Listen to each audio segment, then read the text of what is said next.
60 ஆண்டுகளுக்கு மேலாக ஆயுத வழியிலே இருந்த ஒரு இயக்கம் இவ்வளவு காலம் பொறுத்திருந்து நீதியாக நீங்கள் ஒரு தேர்தல் மூலம் தெரிவு செய்யப்பட்டவர்களை நாங்களே சொல்லிக் கொள்கிறோம். நீங்கள் தேர்தல் மூலம் ஜனநாயக முறைப்படி தெரிவு செய்து வந்த பிற்பாடு பாராளுமன்ற உறுப்பினர்களையும் பிரதேச நகர மாநகரத்தினுடைய உறுப்பினர்களையும் புறந்தள்ளி மாகாண சபைகளையும் தள்ளி வைத்துவிட்டு நீங்கள் நினைக்கின்றவர்களை ஜனாதிபதி நியமிக்கலாம் என்றால் இது என்ன ஜனநாயகம்? இது பச்சை அராஜகம், வெளிப்படையான ஒரு அராஜகம். இங்கே அமைச்சர்கள், அமைச்சின் செயலாளர்கள், ஜனாதிபதி, இந்த நாட்டினுடைய ஆளுங்கட்சியைச் சேர்ந்த அவர்களுடைய ஒருங்கிணைப்பு குழுவின் தலைவர்கள், அவர்கள் பிரதேசத்துக்கு இருக்கின்ற ஒருங்கிணைப்பு குழு தலைவர்களுக்கு தான் அந்த அதிகாரம் வழங்கப்பட்டிருக்கிறது. அப்படி என்றால் இதற்கு பின்னாலே இந்த நாட்டிலே மக்களால் தெரிவு செய்யப்பட்ட பாராளுமன்ற உறுப்பினர்கள், பிரதேச சபைகளுக்கு தெரிவு செய்யப்பட்ட கௌரவ மேயர்கள், கௌரவ நகரபிதாக்கள், கௌரவ தவிசாளர்கள், இவர்களுக்கு என்ன பணி? அப்போ நீங்கள் இந்த சபைகளை கலைத்து விடுங்கள். நாட்டிலே ஏற்பட்டிருக்கின்ற இந்த மிகப்பெரிய இடருக்கூடான அதற்கு பின்னான விளைவுகள் என்பது மக்களை பெருமளவிலே பாதித்திருக்கின்றது. நான் ஏற்கனவே சொன்னது போல இயற்கையை இந்த நாடு சரியான முறையில் பேணவில்லை. இயற்கைக்கான பாதுகாப்புகளையும் முன்னறிவிப்புகளையும் இந்த நாட்டினுடைய தலைவர்கள் கடந்த காலங்களில் மேற்கொள்ளாமையும், இக்காலத்தில் இருந்த அரசாங்கத்தினுடைய சில முன்னேற்பாடான நடவடிக்கைகள் நடைபெறாமல் போனமையும் இந்த பேரிடருக்கான மிகப்பெரிய காரணங்களாக அமைந்திருக்கின்றன. குறிப்பாக இந்த நாட்டினுடைய ஒரு பெரிய இடர் வருகிற பொழுது மனித உயிர்களை காப்பாற்றுவதற்கு அல்லது மனித உயிர்களை பேணுவதற்கும் அழிவுகளிலிருந்து பாதுகாப்பதற்கும் படைகளுக்கான பயிற்சி இல்லை என்பதை இந்த பேரிடர் மிக தெளிவாக சொல்லியிருக்கிறது. அமெரிக்காவினுடைய படைகள், இந்தியாவினுடைய படைகள், ஏனைய நாட்டு படைகள் வந்துதான் இந்த நாட்டில் இருக்கின்ற மக்களுடைய பாதுகாப்பை உறுதிப்படுத்த வேண்டி இருக்கிறது என்ற அந்த அத்தியாயம் இந்த நாட்டிலே புதிதாக உருவாக்கப்பட்டிருக்கிறது.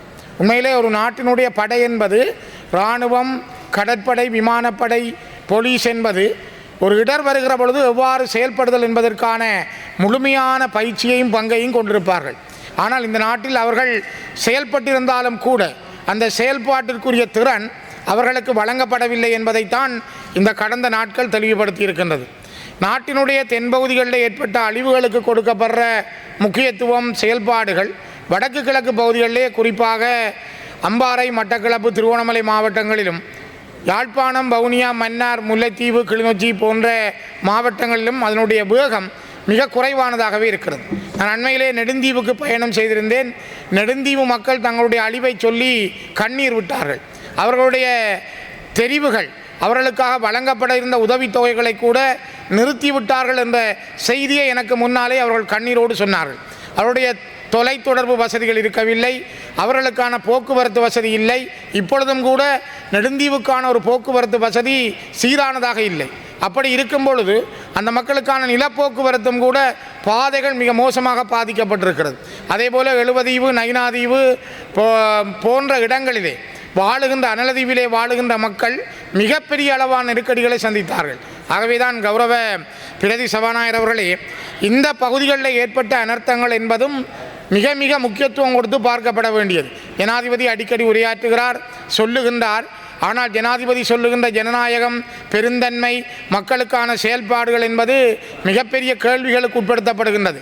உங்களுடைய இந்த அரசினுடைய கட்சி சார்ந்தவர்கள், என்பிபி சார்ந்தவர்களே அராஜகம் பண்ணுகின்ற அளவுக்கு நாட்டினுடைய நிலைமை மாறியிருக்கிறது.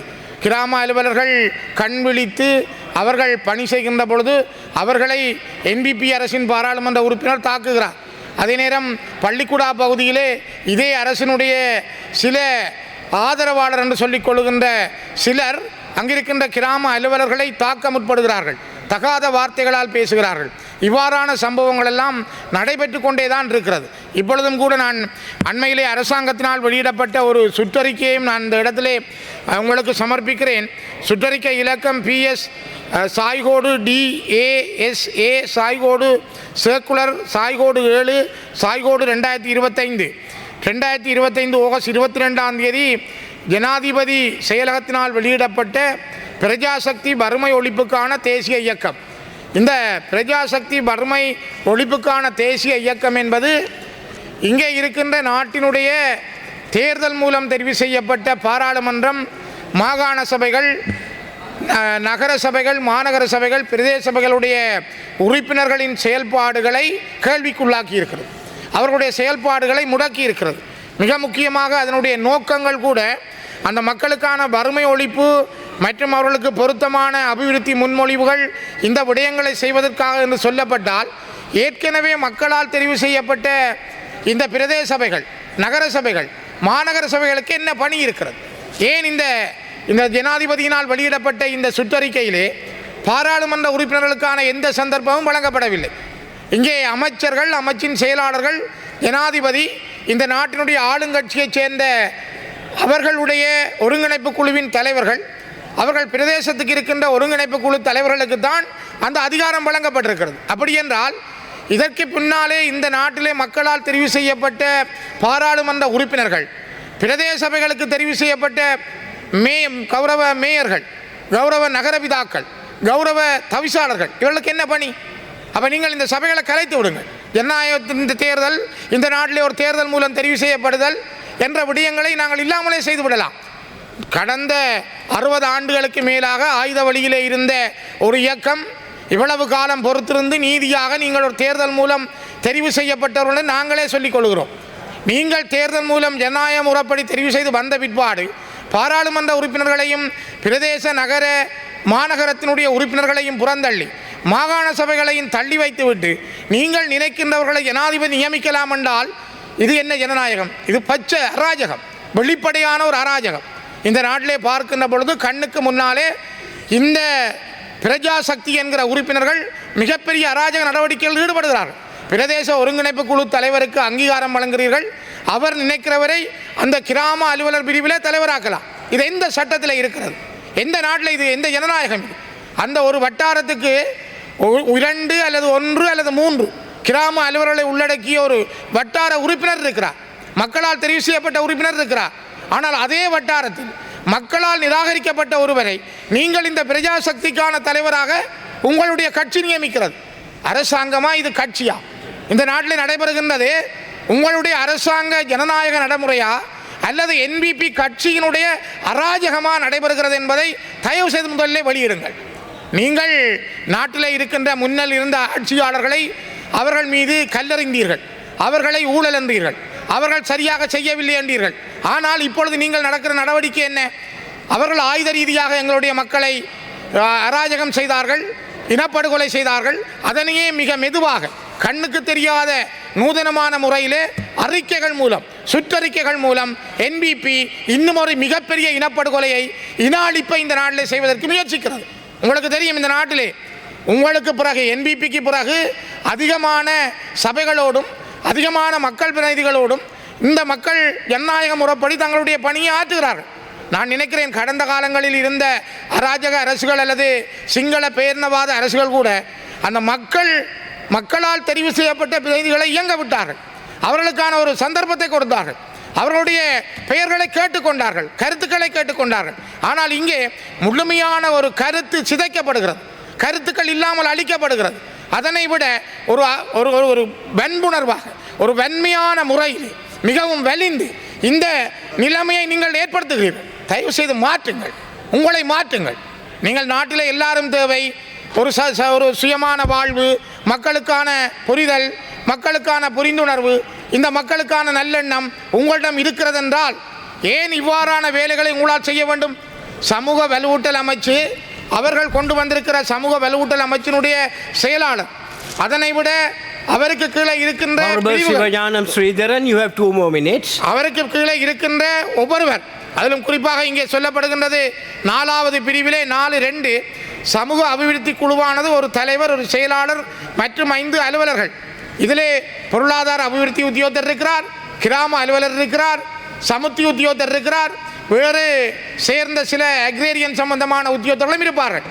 ஆனால் ஏன் ஒரு பிரதேச சபையினுடைய தவிசாளர் இருக்க முடியவில்லை? ஏன் ஒரு பிரதேச சபையினுடைய அந்த வட்டாரத்தை பிரதிநிதித்துவப்படுத்துகின்ற உறுப்பினர் இருக்க முடியவில்லை? அந்த வட்டாரத்திலே தேர்தல் கேட்டு தோற்றவரை நீங்கள் அந்த பிரஜா சக்திக்கு தலைவராக்குகிறீர்கள். என்ன ஜனநாயகம் இது? என்ன நாட்டினுடைய நீதி? தயவு செய்து முதல் சிந்தியுங்கள். மிகப்பெரிய ஊழல் இது, வெளிப்படையான ஊழல். ஆகவே நான் உங்களுக்கு திரும்ப சொல்ல நினைப்பது என்னென்றால், நாங்கள் திரும்ப உங்களிடம் எதிர்பார்ப்பது ஒரு நீதியான அரசை, ஒரு நியாயமான அரசியல் நடவடிக்கைகளை, ஒரு கௌரவமான அரசியல் பாரம்பரியத்தை. ஏனென்றால் நீங்கள் முதல் ஒரு பாரம்பரியமான பரம்பரை ரீதியான அரசியல் ஒழுங்குகளில் இருந்து வேறுபட்டவர்களாக மக்களுடைய அடித்தள மக்களுக்கு வேலை செய்துதான் நீங்கள் இந்த அரசியல் முறைக்கு வந்தீர்கள் என்று எல்லாரும் பேசிக்கொள்கிறார்கள். நீங்களும் அதைத்தான் சொல்லுகிறீர்கள், நாங்களும் அதனை வரவேற்கிறோம். ஆனால் அப்படியான நீங்கள் வந்தவுடனே கடந்த கால அரசுகள் செய்ததைப் போலதான் உங்களாலும் இதனை இவ்வாறு தான் செய்வோம், நாங்களும் இந்த அராஜக முறையில் தான் இருப்போம் என்றால் நீங்கள் கொண்டு வந்த தேர்தல் விஞ்ஞாபனம் என்ன? நீங்கள் இப்பொழுது ஒரு ஆட்சியிலே அரசாங்கமாக இருந்து கொண்டு நீங்கள் செய்கின்ற அராஜக நடவடிக்கைகள் என்ன? தயவுசெய்து மாற்றுங்கள், உங்களை மாற்றுங்கள், மக்களுடைய பிரதிநிதிகளை மதியுங்கள். ஒரு சாதாரணமாக ஒரு கிராமத்திலே அந்த மக்கள் ஒருவரை தங்களுடைய பிரதிநிதியாக தெரிவு செய்திருக்கிறார்கள். அந்த மக்கள் பெரும்பான்மையாக சபைகளை அமைத்திருக்கிறார்கள். அந்த சபைகளுடைய அந்த அங்கீகாரங்களை நீங்கள் அனுமதிக்க தயாராக வேண்டும். அவற்றை புறந்தள்ளி நீங்கள் கொண்டு வருகின்ற, நீங்கள் அதிகாரபூர்வமாக ஜனாதிபதி நியமிக்கின்ற ஒருவர் எடுக்கிற தீர்மானம், அவருக்கு கீழே பிரதேச ஒருங்கிணைப்பு குழு தலைவர் எடுக்கிற தீர்மானம் தான் இந்த நாட்டினுடைய அபிவிருத்தி என்று நீங்கள் நினைத்தால் அதுதான் ஜனநாயகமா? அதுதான் நீதியானதா? தயவு செய்து கௌரவ பிரதி சபாநாயகர் அவர்களே, நாங்கள் திரும்பவும் மூலம் கேட்பது, உண்மையான நாட்டினுடைய அனர்த்தத்துக்கு நீதி வேண்டுமென்றால், இந்த நாட்டினுடைய அனர்த்தத்துக்கு ஒரு நல்ல நிலையை உங்களால் உருவாக்க எல்லோருடைய ஒத்துழைப்பும் வேண்டுமென்றால், எல்லா நாடுகளிடமிருந்து நீங்கள் உதவி தாருங்கள் என்று கேட்கிறீர்கள் என்றால், அந்த நாடுகளுடைய மனங்கள் ஜனநாயகத்தை சரியான முறையில் விதையுங்கள், உண்மையை சொல்லுங்கள், அதனூடாக நீதியை நிலைநாட்டுங்கள். விரைவாக உங்களுடைய நல்லெண்ணத்தை நாங்கள் எதிர்பார்க்கிறோம் என்பதை நான் மீண்டும் பதிவு செய்கின்றேன்.